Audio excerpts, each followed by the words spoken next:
Alhamdulillahi rabbil alamin wal 'aqibatu lil muttaqin wa la udwana illa 'alal zalimin.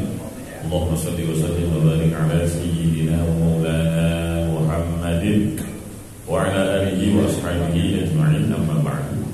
Qalu subhanaka la 'ilma lana illa ma 'allamtana innaka antal 'alimul hakim. Rabbi shrah li sadri wa yassir li amri wahlul 'uqdatam min lisani yafqahu qawli. Tawalla ta'allum wa ta'lim wa tadhakkur wa tadhkir wa nafa'u lin nifa' wa ifadah wa istifadah wa al-hath 'ala tamassuk bi kitabillah wa sunnati rasulih wa du'a ila al-khair wa da'ala 'ala huda'i ila mardatillah wa qurbihi wa qurbi subhanahu wa ta'ala. Hadirin karamin, para kiai, para sahabat, para hajat, para kesepuhan jamaah Masjid Darul Islam rahimahullah, wa khusus kepada KM Ustaz Jajalani. Alhamdulillah alladzi ahyana ba'da ma amatana wa ilayhi nusyur. Alhamdulillah alladzi radda 'alayya ruhi wa 'afani bi jasadi wa adina li amin. Alhamdulillah pagi ini Allah Subhanahu wa taala kembali membangunkan kita dalam keadaan sehat walafiat. Iman kepada Allah, iman kepada Rasulullah sallallahu alaihi wasallam. Semoga nikmat ini dan nikmat-nikmat yang lainnya senantiasa Allah jaga dan tambah untuk kita, keluarga kita, anak keturunan kita. Sehingga kelak ketika wafat semoga semuanya diwafatkan dalam keadaan husnul khatimah. Amin ya rabbal alamin. Salam dan salam semoga senantiasa tercurahkan kepada baginda kita Sayyidina Muhammad sallallahu alaihi wasallam. Bismillahirrahmanirrahim. Qala al-musannif rahimahullah nafa'ana bihi wa bi ulumi daraini. Amin. Melanjutkan kajian akidah kita dari kitab Aqidah Tahawiyah karya dari Al-Imam Abu Ja'far Al-Tahawi. Bismillahirrahmanirrahim. Qala al-musannif rahimahullah nafa'ana bihi wa bi ulumi daraini. Amin. Naqulu fi tauhidillahi mu'taqidin bi taufiqillah. Innallaha wahidun la syarika lah. Beliau mengawali kajian akidahnya ini dengan menjelaskan akidah Tuhan. Akidah itu nanti dibagi tiga, membahas tentang akidah uluhiyah, ketuhanan. Yang kedua akidah nubuwah kenabian, dan yang ketiga tentang ghaibiyat, perkara-perkara gaib atau sam'iyat. Sam'iyat, perkara gaib itu dinamakan juga sam'iyat. Sam'iyat artinya sesuatu yang hanya bisa didengar sementara, kayak surga, neraka, malaikat, lagi. Itu kan perkara-perkara gaib ya. Kita cuma dengar aja surga itu ada, neraka itu Anda pernah lihat kalau belum kan? Tapi kan yakin ada. Ya. Kita yakin karena ada dalam Al-Quran, tapi kita belum lihat. Nanti begitu di akhirat kita lihat dan masuk apa itu ilmu yakin dan hakul yakin. Baik, itu 3 poin besar kajian akidah atau tauhid. Di sini beliau mengawali dengan akidah ketuhanan. Jadi apapun keyakinan yang berhubungan dengan Allah Subhanahu wa taala. Yang pertama, innallaha wahidun la syarika lah. Sesungguhnya Allah Subhanahu wa taala itu Maha Esa, tidak ada sekutu bagi Allah. Nah, ketika membahas tentang tauhidullah atau keesaan Allah Subhanahu wa taala, para ulama nanti membagi menjadi 3. Artinya Allah itu Maha Esa dalam zatnya, dalam sifatnya, juga dalam perbuatan.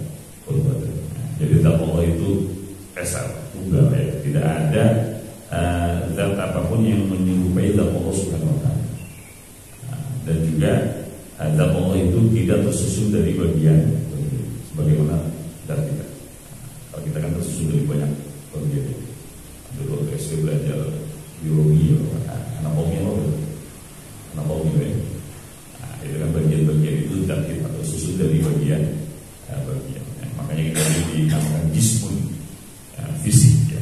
Jism itu artinya fisik yang tersusun dari zat yang tersusun dari berbagai bagian-bagian atau beberapa bagian. Kalau zat Allah itu ya tunggal esa, tidak tersusun dari bagian-bagian. Itu maksud dari Allah itu Maha Esa dalam zat. Yang kedua, Allah Maha Esa dalam sifat. 2 pengertian. Yang pertama, sifat Allah itu tunggal, satu. Jadi Allah itu punya sifat qudrah ya. Iradah itu kuasaan.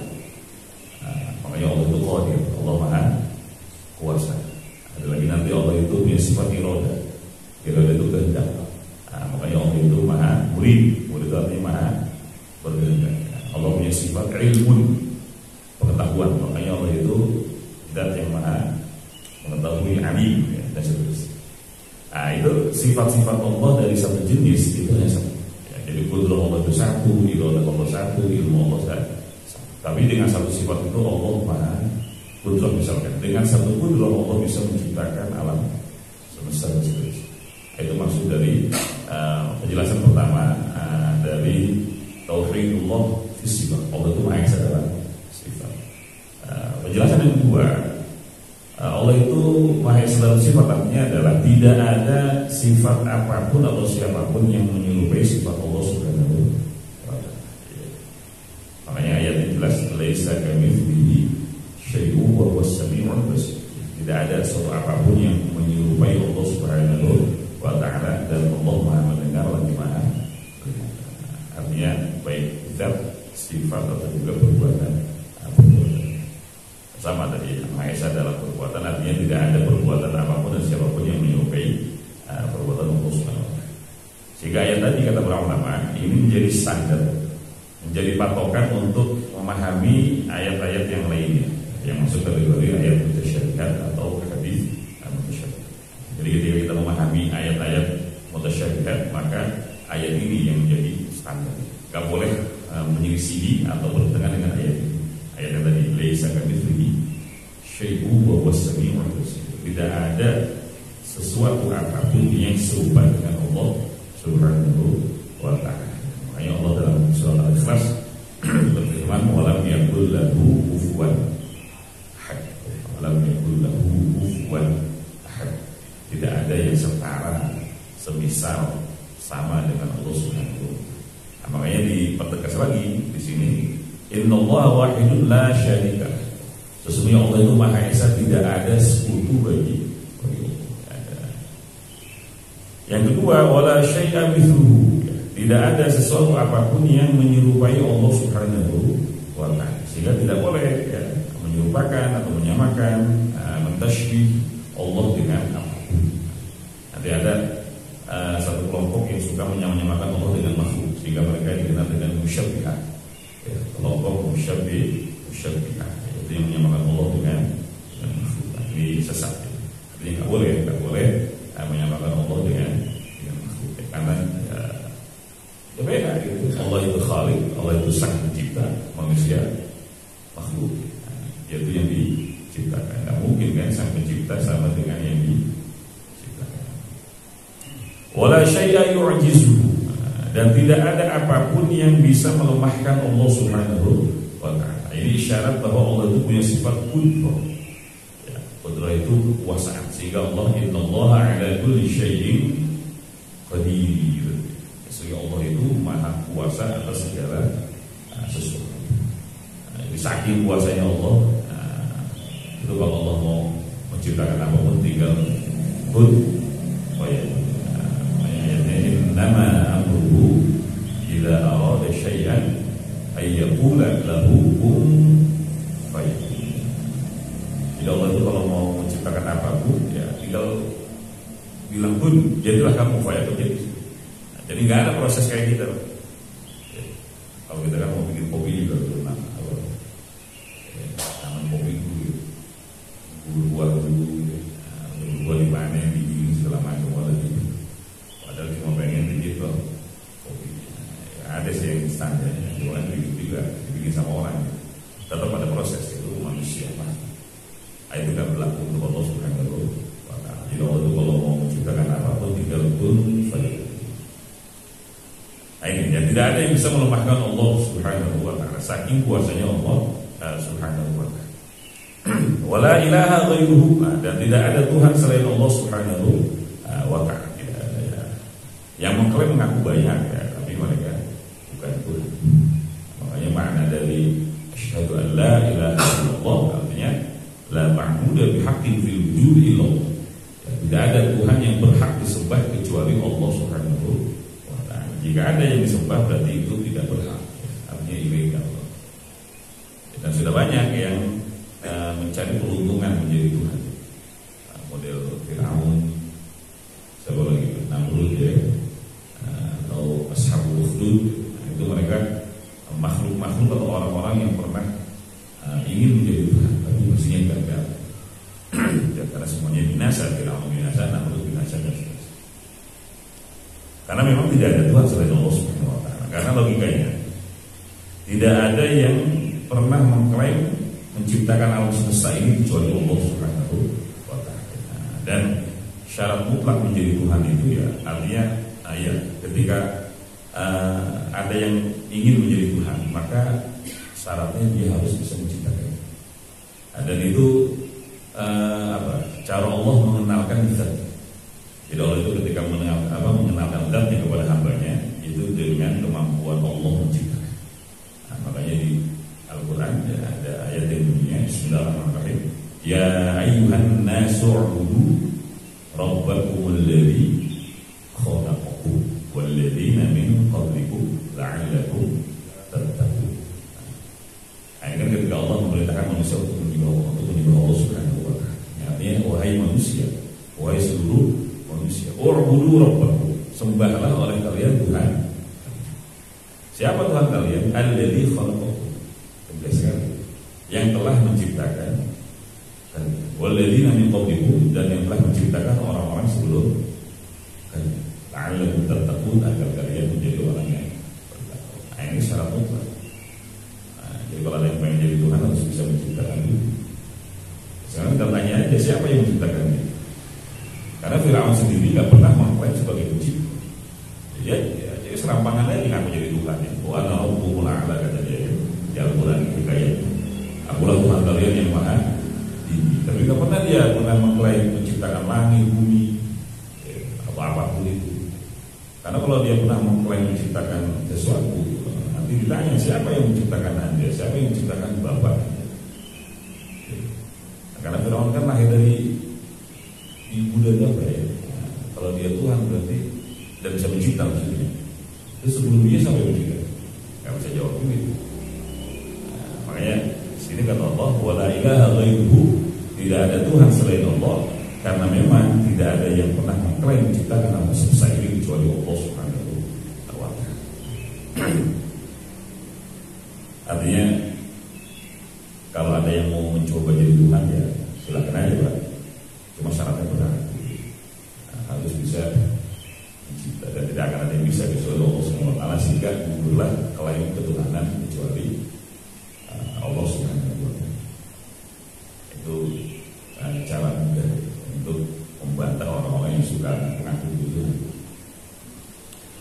Qadimun bila tidak indah imun bila tiha. Ini sifat Allah Subhanahu wa taala. Qadim artinya la awwala li wujudillahi ta'ala. Atau di sifat 20-nya artinya tidak. Tidak itu artinya maha terdahulu. Nah, jadi keberadaan Allah ini maha terdahulu. Apa yang maksud maha terdahulu? Bila tidak tanpa permulaan. Allah itu ya ada tanpa permulaan. Artinya Allah tidak pernah mengalami ketiadaan sebagaimana makhluk. Karena memang beda ya. Laisa kamitslihi syai'. Makhluk ini setua apapun nggak pernah nggak ada. Ya Allah wujudun wala syai'a ma'ahu. Ya, Allah itu ada tanpa apapun yang menyertainya. Jadi kalau bahasa gampangnya, Allah itu pernah sendirian. Sendirian itu artinya nggak ada apapun yang menyertai Allah Subhanahu wa taala. Jadi Allah ya tetap Allah sebelum ada makhluk. Jadi memang walaupun nanti Allah itu maha kuasa menciptakan, tapi mencipta itu bukan perkara wajib bagi Allah.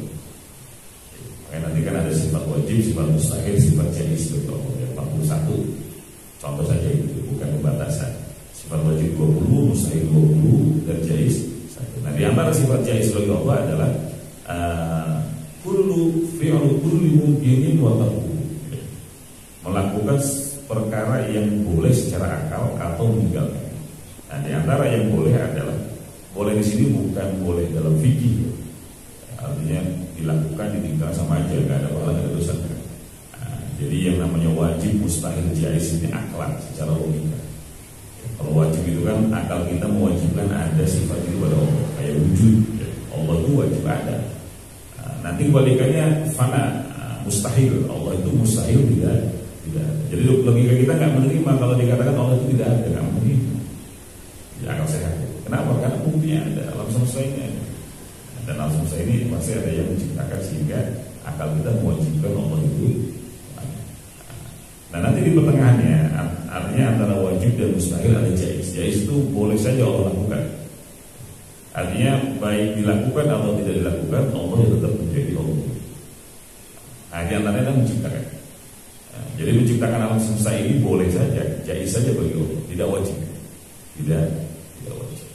Jadi seandainya Allah tidak pernah menciptakan alam semesta, Allah tetap menjadi yang maha kuasa dan seterusnya. Ya walaupun faktanya Allah telah menciptakan. Makanya misalkan ya, ada beberapa makhluk yang belum diciptakan atau mungkin tidak akan diciptakan oleh Allah Subhanahu wa taala, karena kita nggak tahu sampai kiamat nanti seperti apa. Tapi misalkan sampai detik ini ada makhluk yang belum Allah ciptakan. Misalkan laut dari susu misalnya. Sudah ada penemuan belum? Laut dari susu itu air, bukan air asin, atau laut dari bajigur gitu ya, atau dari bandrek atau dari apa? Kan sampai sekarang kita belum nemu gitu air laut seperti dari susu, dari madu, dari kurma di dunia. Kalau di surga ada, jelas ayatnya ya. Matalul jannati allati wa'idal muttaqun. Jadi perumpamaan surga yang Allah ciptakan, Allah siapkan ya. Nah, perumpamaan surga yang Allah siapkan untuk orang-orang yang bertakwa itu ada tempat sungai surga. Kalau Imam Ibnu Katsir malah bilang sungai ini mengalir dari laut.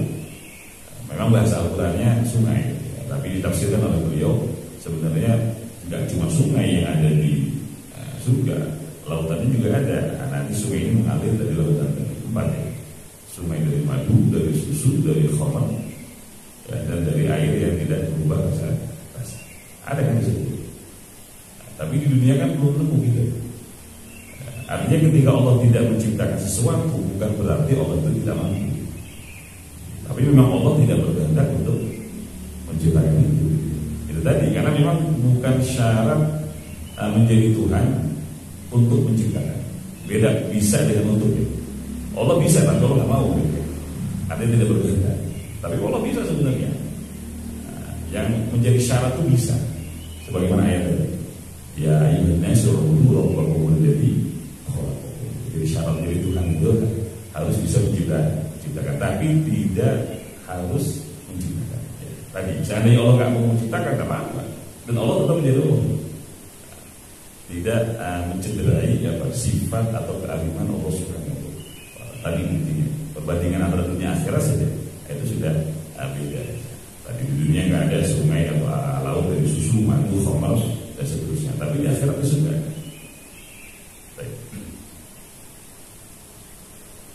Daimun bilang dihana. Jadi qadim artinya Allah itu keberadaannya tanpa permulaan. Karena memang Allah itu tidak pernah tidak ada. Daimun bilang dihana. Dan Allah itu keberadaannya apa? Daim itu baqa, kekal. Bilang diha tanpa akhir. Beda dengan makhluk. Makhluk itu nanti akan berakhir. Makanya ayatnya kullu man 'alaiha fan, kullu man 'alaiha fan wa yabqa wajhu rabbika dzul jalali wal ikram. Artinya makhluk itu selama apapun keberadaannya, setua apapun keberadaannya, pernah mengalami ketiadaan dan akan mengalami ketiadaan. Alam lah umur alam semesta ini berapa tahun gitu, tapi tetap dia pernah nggak ada dan nanti akan tidak ada ya tadi ketika terjadi gitu. Makanya kiamat itu nanti langit runtuh, bintang berjatuhan, matahari dibunuh dan seterusnya. Jadi surat-surat sama banyak ayat yang menjelaskan. Walaupun nanti muncul pertanyaan, tapi kan nanti di akhirat manusia juga abadi. Banyak ayat yang menyinggung tentang itu. Khalidina fiha abada ya. Innal ladzina kafaru min ahli kitab wal musyrikin fi nari jahannam khalidina fiha ulai hum syarrul qarin. Artinya orang kafir itu nanti kekal di neraka. Orang mukmin juga sama kekal di surga. Innal ladzina amanu wa 'amilus shalihati ulai hum khairul bariyah jazaohum 'inda rabbihim jannatu 'adnin tajri min tahtiha anhar khalidina fiha. Tapi ya tadi kekalnya makhluk itu karena dikehendaki Allah Subhanahu wa taala, bukan karena zat. Kalau Allah itu kekal karena zatnya, bukan dipengaruhi oleh apapun atau siapa. Beda dengan kekalnya makhluk, surga, neraka, penghuni surga, penghuni neraka, kan semua kekal. Tapi itu dipengaruhi oleh Allah Subhanahu wa taala. Artinya kalau Allah berkehendak surga neraka tidak kekal bisa, kalau mau. Tapi faktanya secara syariat Allah sudah menentukan bahwa surga neraka itu kekal dan jaya. La yafna wa la yabid. Ya, jadi dipertegas oleh beliau, la yafna, ya, karena Allah itu abadi, ya, atau bahasa sifat umumnya itu baqa. La yafna, ya, maka Allah tidak akan pernah fana. Allah tidak akan pernah binasa. Tidak akan pernah hilang. Sehingga kita ini sebenarnya sebagai mukmin menjadi umat yang paling tenang, bahagia dan nyaman kalau keyakinan ini ada dalam hati kita. Kenapa? Karena kita yakin Allah itu Tuhan kita yang kita sebut selalu ada, dan pastinya selalu siap untuk menolong kita, ya. Makanya ayatnya Allahus Samad, Allahus Samad. Jadi Allah itu bisa mencukupi semua kebutuhan kita. Cuma kadang kita masih galau aja. Wala yakunu illa ma yurid. Wala yakunu illa ma yurid. Jadi di alam semesta ini tidak terjadi apapun, ya, mulai dari yang paling simpel sampai yang paling rumit, kecuali atas kehendak Allah Subhanahu wa taala. Wala yakunu illa ma yurid. Tidak akan terjadi apapun di alam semesta ini kecuali atas iradah. Iradah itu kehendak Allah Subhanahu wa taala. Baik dan buruk. Makanya rukun iman yang keenam apa?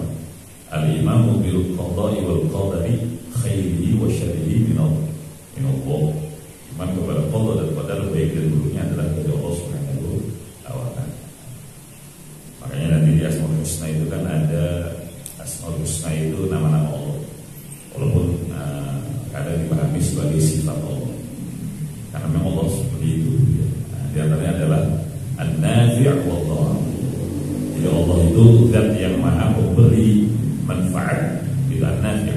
Dan yang kedua Al-Dhar, artinya Allah itu zat yang maha memberi kemudahan.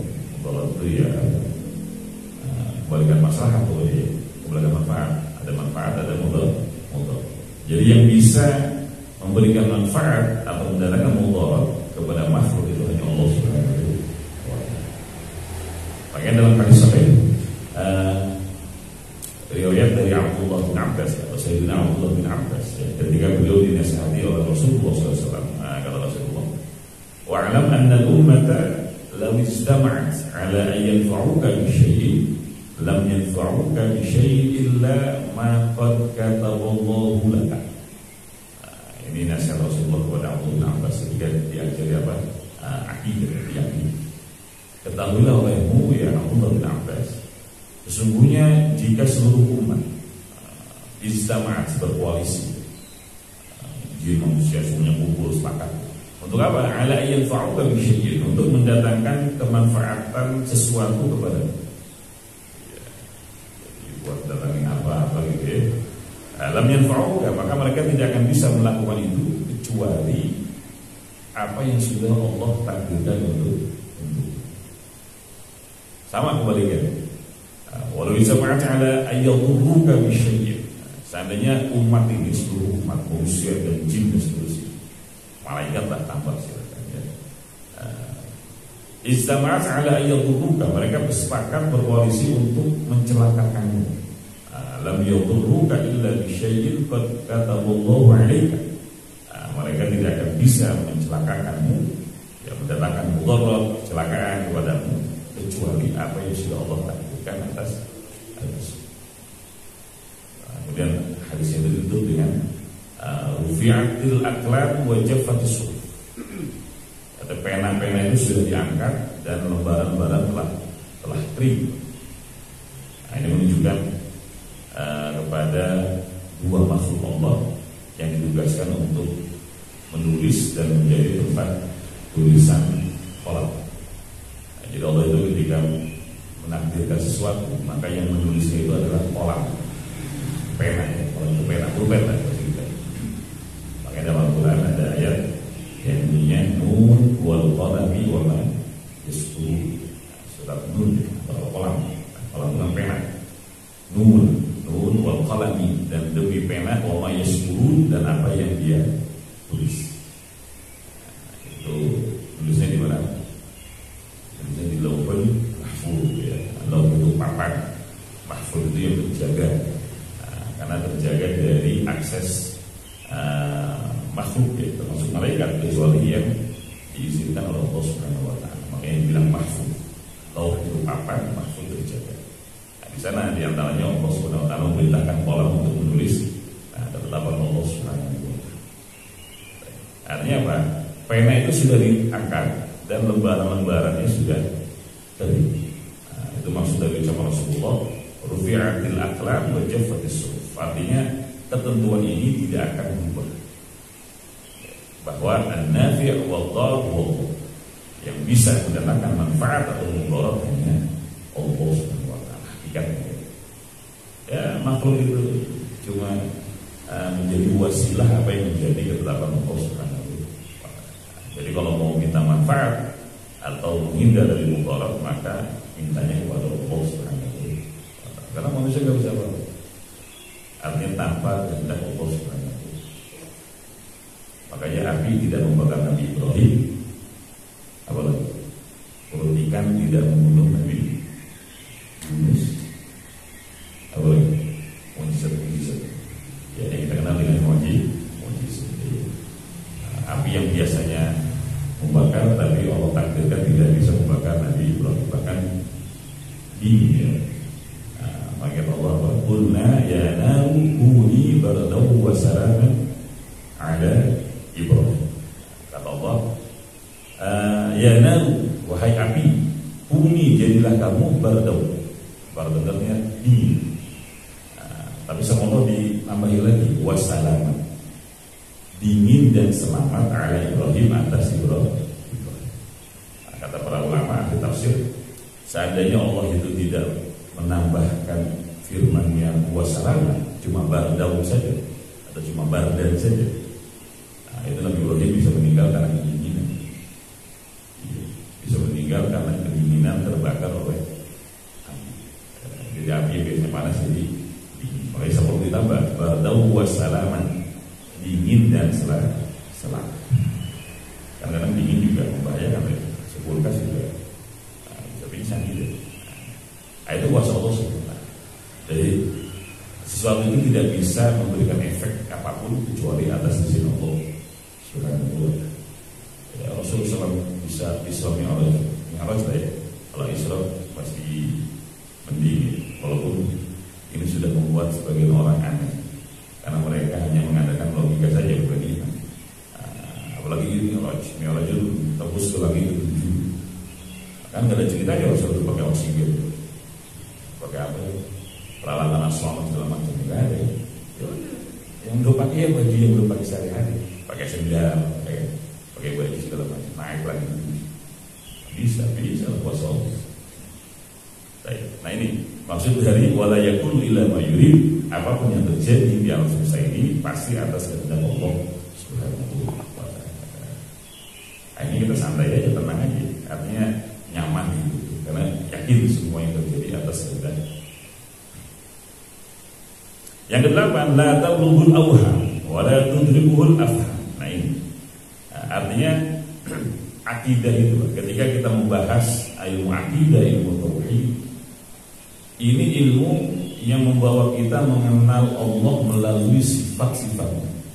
Sudah itu. Jadi paling maksimal kita ini mengenal Allah, makanya banyak istilah ma'rifatullah. Dan memang itu perintah Allah. Makanya fa'lam annahu la ilaha illallah. Ini kan perintah Allah untuk kita mengenal Allah Subhanahu wa ta'ala. Fa'lam, ketahuilah olehmu annahu, sesungguhnya la ilaha illallah, tidak ada Tuhan selain. Artinya ketika kita beriman itu berdasarkan ma'rifat, berdasarkan ilmu pengetahuan. Tapi apa yang dimaksud dengan ma'rifatullah? Apa yang dimaksud dengan kita ini mengenal Allah Subhanahu wa ta'ala? Jadi mengenal Allah adalah mengenal Allah melalui sifat-sifatnya. Gitu. nggak perlu bahkan nggak boleh, nggak wajib, nggak perlu bahkan nggak boleh mencari tahu hakikat zat Allah Subhanahu wa Ta'ala. Karena ada sebagian orang yang pertanyaannya itu, Ustaz boleh nggak supaya sholat kita khusyuk kita sambil membayangkan zat Allah? Bingung. Sholat khusyuk sambil membayangkan zat. Pertama salahnya dua ya, dalam kawan ini.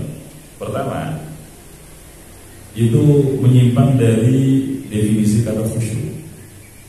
Karena kata ulama, khusyuk itu adalah khusyuk dalam sholat minimal ya, walaupun ini belum kita dapat, belum bisa kita capai. Khusyuk dalam sholat itu kita tahu apa yang sedang kita baca dan kita lakukan.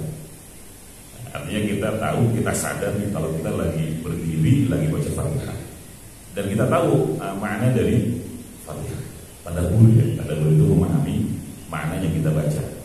Bismillahirrahmanirrahim, maknanya apa? Lagi ruku baca Subhanallahil azim wa bihamdihi, maknanya apa? Lagi bidal sami'allahu liman hamidah rabbana lakal hamdu mil'us samawati wal ardi wa ma syi'a ba'du, maknanya itu khusyuk. Artinya ketika kita sholat, kita paham, kita sadar ya, sedang melakukan apa dan membaca apa, setelah paham maknanya, itu definisi dari khusyuk. Karena kita ini sudah sering sholat ya, yang terjadi itu otomatis aja. Kok udah walau ini ya? Perasaan kapan bismillah ya? Padahal kita baca bismillah. Karena memang itu tadi lisan itu otomatis saja baca, otak kemana kali. Atau dari walau ini aja ya. Atau kita tahiyat misalkan ya, tahiyatul mubarakatus salawatu barakatuh. Karena sudah biasa lisan kita baca itu ketika duduk. Kadang sadar itu lagi asyhadu an la ilaha illallah. Kalau sadar, tadi baca tahiyat kan? Tahiyat dari awal. Padahal baca itu. Kalau sadar dari CCTV itu ada rekaman, kita putar ulang, kita baca. Cuma pas bagian itu kan lagi udah mana kali. Seringnya kayak gitu. Itu yang pertama. Jadi definisi khusyuk itu seperti itu. Yang kedua, artinya salah ketika definisi khusyuk sholat adalah membayangkan Allah. Dan yang kedua, emang nggak boleh membayangkan Allah, salah. Apalagi membayangkannya dalam sholat. Tujuan sholatnya tidak tercapai dan membayangkan Allah juga tidak boleh. Dan memang nggak bisa. Di sini kata beliau, la tablughul awham. Jadi zat Allah itu tidak bisa dicapai dengan pemahaman zatnya. Makanya Allah hanya mengenalkan zatnya melalui sifat-sifat dari wujud, tidak, baqo, mukhalafah, hawadits, qiyamu biha, siwa dunia, qudrat, iradah, ilmu, hayat, sama, bahasa kalam, qadrun, muridun, alim, hadis, dan dan ini hanya contoh saja, bukan pembatasan. Wala tudrikul afham, dan tidak bisa dinalar oleh pemahaman kita. Dan memang ini tidak wajib, bahkan tidak boleh. Makanya tafakkaru fi makhluqat. Jadi kita ini diperintahkan untuk mentafakuri, mentadabburi makhluk-makhluk Allah. Bagaimana langit Allah ciptakan. Artinya kok bisa ada makhluk namanya langit sebesar ini, selebar ini, kok nggak ada tiangnya? Kok ada makhluk yang namanya malaikat Jibril misalnya, sayapnya 600, padahal satu sayap itu bisa membentuk seluruh dunia. Itu kan makhluk. Kok ada makhluk apa di laut itu banyak ikan?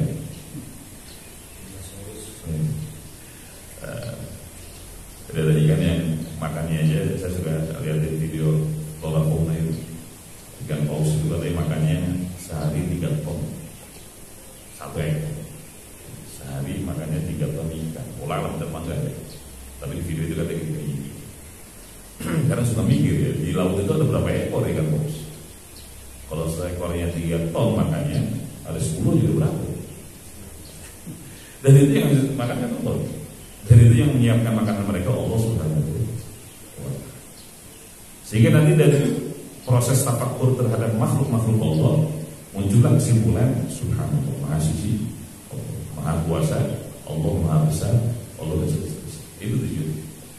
Adapun zat Allah nggak bisa kita nalar, nggak bisa kita capai dengan ilmu dan pengetahuan.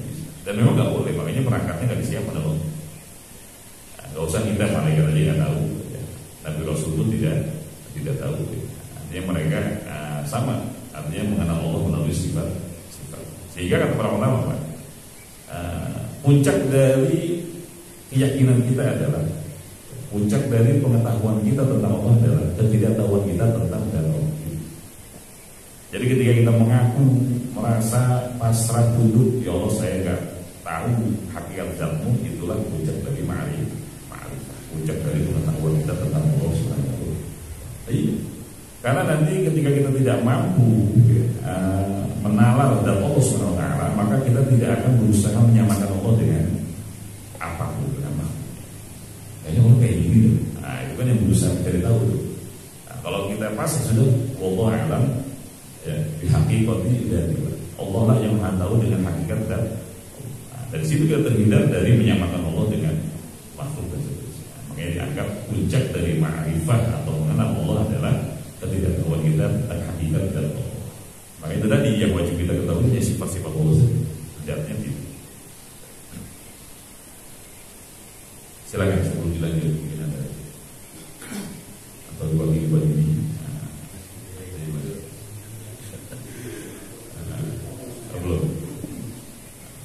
Belum saya lanjut. Wala yushbihul anam, masya Allah. Ini ya. Wala yushbihul anam, ay al-makhluq. Jadi Allah itu tidak sama dengan manusia, tidak serupa dengan manusia. Tapi hakikatnya kata beliau, ya Allah itu tidak sama dengan seluruh makhluk. Tapi kenapa kok manusia yang disebut secara khusus? Karena memang banyak atau ada orang-orang yang terpeleset dalam hal akidah sehingga menyamakan Allah dengan manusia. Sebenarnya Allah itu gak sama dengan apapun, baik malaikat, jin segala macam. Tapi kenapa kok yang disebut hanya manusia itu tadi? Ya. Karena banyak orang yang menyamakan Allah dengan manusia. Enggak ada yang menyamakan Allah dengan makhluk, dengan jin atau dengan malaikat, enggak ada. Banyaknya itu menyamakan Allah dengan manusia. Makanya disebut musyabbihan. Ya, dari syabbaha yusyabbihu tashbihan, bahwa musyabbih itu orang-orang yang menyamakan Allah dengan. Jadi Allah disifati dengan sesuatu makhluk. Itu enggak boleh. Karena tadi kan ayatnya laisa kamitslihi syai'un wa huwas samiul basir. Contoh misalkan kita ini makhluk, manusia atau apapun ya. Kan tahayyuz itu memerlukan tempat. Nah, kayak di sini saya lagi duduk di sini. Maka kursi ini tidak bisa diduduki oleh orang lain karena sudah ada saya, kecuali di bangku gitu ya. Itu pun nanti nempelnya ke paha saya kan, bukan ke bangkunya. Artinya bangku ini sudah sibuk dengan saya, nggak bisa diselati oleh yang. Nah, itu sifat melekat pada makhluk. Jadi makhluk itu tahayyuz itu artinya memerlukan tempat. Nah kalau itu sifat makhluk maka nggak boleh disematkan untuk Allah Subhanahu wa ta'ala. Nggak boleh. Jadi kalau makhluk itu bertempat maka Allah tidak membutuhkan. Karena nanti kalau dikatakan Allah itu membutuhkan tempat berarti sama dengan makhluk, dan standar akidahnya Allah tidak sama dengan apapun tadi ayatnya laisa kamitslihi syai'un wa huwas samiul basir. Makanya dipertegas bahwa dalam beliau di sini wala yushbihul anam. Allah itu tidak sama atau tidak menyerupai manusia atau sebaliknya. Manusia tidak sama dengan Allah Subhanahu wa ta'ala. Hayyul la yamutu qayyumun la yanam. Allah itu maha hidup, la yamut, tidak pernah mati. Inilah hebatnya mukmin itu. Kita menyembah Tuhan yang tidak pernah mati, hidup terus. Makanya tadi bapak itu artinya kekal. Hayyul la yamut qayyumun la yanam. Qayyum artinya qiyamu bi nafsi. Jadi keberadaan Allah itu dengan zat, tidak dipengaruhi oleh apapun atau siapa. Jadi Allah itu tidak memerlukan kepada apapun dan siapa. Kalau kita ini perlu sama Allah. Makhluk ini nggak bisa lepas dari Allah Subhanahu wa ta'ala. Makanya kita inilah makhluk. Allah kasih dua nikmat. Pertama nikmatul ijad, yang kedua nikmatul imdad. Ijad itu artinya nikmat diciptakan oleh Allah Subhanahu wa ta'ala. Tadi kembali ke sifat jais bagi Allah, bahwa menciptakan itu adalah sifat jaiz, artinya boleh Allah lakukan, boleh tidak Allah lakukan. Sehingga keberadaan kita ini, keberadaan makhluk itu nggak wajib. Tapi ketika Allah menciptakan kita, berarti ini anugerah dari Allah. Allah lebih memilih menciptakan kita daripada tidak menciptakan kita. Artinya kita ini awalnya punya dua kemungkinan, bisa ada, bisa tidak ada. Yang mentaksis atau mengkhususkan kita ada dari ketiadaan adalah Allah Subhanahu wa Ta'ala. Dan itu nikmat. Nikmatul ijad namanya. Nikmat pencipta. Artinya Allah menciptakan kita, itu nikmat. Nah, kan kita bisa makan, bisa minum karena kita ada. Kalau enggak, gimana kita minum? Makan. Artinya bisa merasakan nikmat makan, nikmat minum, nikmat tidur, nikmat apa lagi? Ngopi, gitu. Rokok, gitu. Lah karena kita ada. Lah kalau nggak ada, bagaimana cara menikmati nikmat itu? Nah, makanya Allah menciptakan kita itu nikmat. Dan yang kedua, ketika Allah sudah menciptakan kita, Allah tuh gak pernah melepaskan kita, Dia gak pernah meninggalkan kita dari nikmatnya. Itu yang dinamakan dengan nikmatul imdad. Kalau dari kan yang mungkin eksistensi. Sesaat pun Allah itu gak pernah meninggalkan kita. Nah, mungkin kalau sudah Allah tarik sedikit aja selesai. Ya mungkin nyawa gitu, kehidupan gitu. Kan gak bisa kita atur. Makanya idza jaa ajaluhum la yastakhiruna sa'atan wa la yastaqdimun. Itu bukti paling konkret manusia itu gak bisa dan tidak memiliki diri. Artinya yang paling pokok yaitu nyawa, itu gak bisa diatur oleh yang lain. Maka kalau Allah sudah berkehendak cabut nyawanya, gak bisa maju, gak bisa mundur. Padahal kita kalau bisa ngatur pengennya 1 tahun lagi atau nunggu tahunan, nunggu apa, gak bisa sih. Kalau orang dekat sudah mati.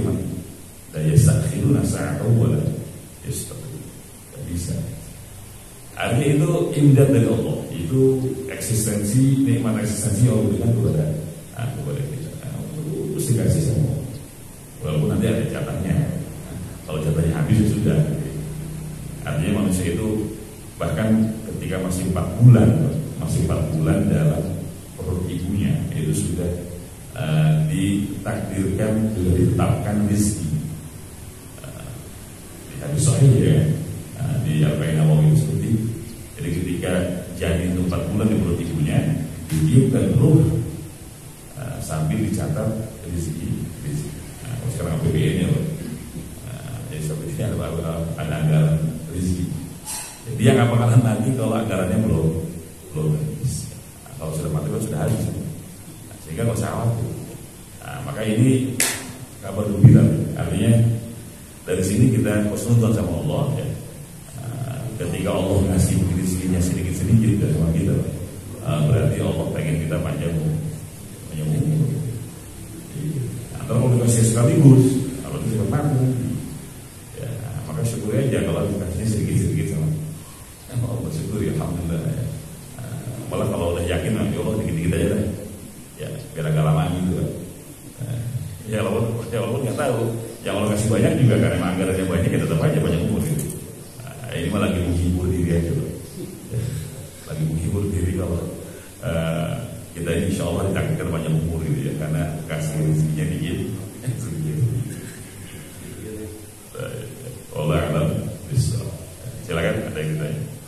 Belum kita. Karena udah kedengaran suara diri di bawah. Siap, maka. Kalau itu semua yang tadi Ustaz katakan di agama saya pun ada, misalnya orang muda. Terus kita gimana berjalan gitu? Apa tuh diantaranya? Yang tadi semua itu. Haji. Apapun yang tadi Ustaz katakan itu ada. Di agama saya juga ada gitu. Haji di budaya. Gimana gitu ya? Biar aja tadi. Jadi ada kesamaan kita ya. Iya. Iya. Seandainya misalkan ada yang meyakini semua terjadi sekedar Allah dan seterusnya, cuma nanti tinggal membedakan siapa yang mereka sembah. Kalau kita menyembah Allah ya, kalau Buddha misalkan apa yang disembah, Nasrani apa yang disembah, Yahudi apa yang Paling itu yang membedakan. Artinya walaupun misalkan semangat Islam ada di agama lain, itu bisa dikatakan baik, tapi nanti mereka meyakini itu bersumber dari mana? Kalau mereka meyakini itu bersumber dari Allah, mereka muslim berarti. Artinya meyakini bahwa Allah itu sebagai itu. Makanya kayak Yahudi Nasrani itu, kenapa mereka tetap disiplin hukumi kafir? Padahal mereka meyakini Allah itu sebagai Tuhan. Yahudi Nasrani yang ada di zaman Rasulullah, yang kita kenal dengan Ahlul Kitab ya. Dan di surat Al-Baqarah kan Ahlul Kitab dihukumi kafir. Innal ladzina kafaru min Ahlul Kitab. Sesungguhnya orang kafir dari golongan Ahlul Kitab. Mereka tetap bersifat kafir. Kenapa? Karena menolak risalah Nabi Muhammad Sallallahu Alaihi Wasallam. Artinya bisa jadi suatu itu baik, tapi tetap dihukumi kafir karena imannya tidak lengkap. Yahudi Nasrani mereka meyakini Pak, Allah itu sebagai Tuhan, tapi mereka menolak Nabi Muhammad SAW sebagai Rasulullah. Tetap dihukumi. Dokter. Saya percaya dokter itu ada, tapi saya tidak percaya kepada dokter itu. Percaya adanya, tidak percaya kepadanya. Spesifik gitu ya. Yakin kepada Tuhan tapi bukan Allah itu. Itu tidak memenuhi syarat itu. Karena Tuhannya harus Allah Subhanahu wa ta'ala. Tadi ya, wala ilaha illallah. Tidak ada Tuhan selain Allah Subhanahu wa ta'ala. Gitu kali pada kami alam. Artinya ketika ajaran-ajarannya seperti itu, tapi kalau mereka tidak meyakini Allah sebagai Tuhan, ya tetap itu. Dan memang ada pendapat juga Buddha itu ada yang bilang ya, waktu kita dulu belajar al-adiyat ya, muqallalatul adiyat, perbandingan agama, ada pendapat yang bilang Buddha itu nabi. Artinya beliau itu sebagaimana Nabi Isa. Itu yang 1000 berapa? Jumlah nabi 124.000. Nah, itu kita nggak tahu. Betul. Kalau memang betul beliau nabi, artinya nasib beliau itu sama kayak Nabi Isa. Beliau itu nggak pernah mengklaim sebagai Tuhan. Cuma oleh pengikutnya di Tuhan. Olah kurang lebih. Baik, sudah bel. Kita tutup dengan baca kalimat Subhanallahumma wa bihamdika asyhadu an la ilaha illa anta astaghfiruka wa atubu ilaik. Assalamualaikum warahmatullahi wabarakatuh.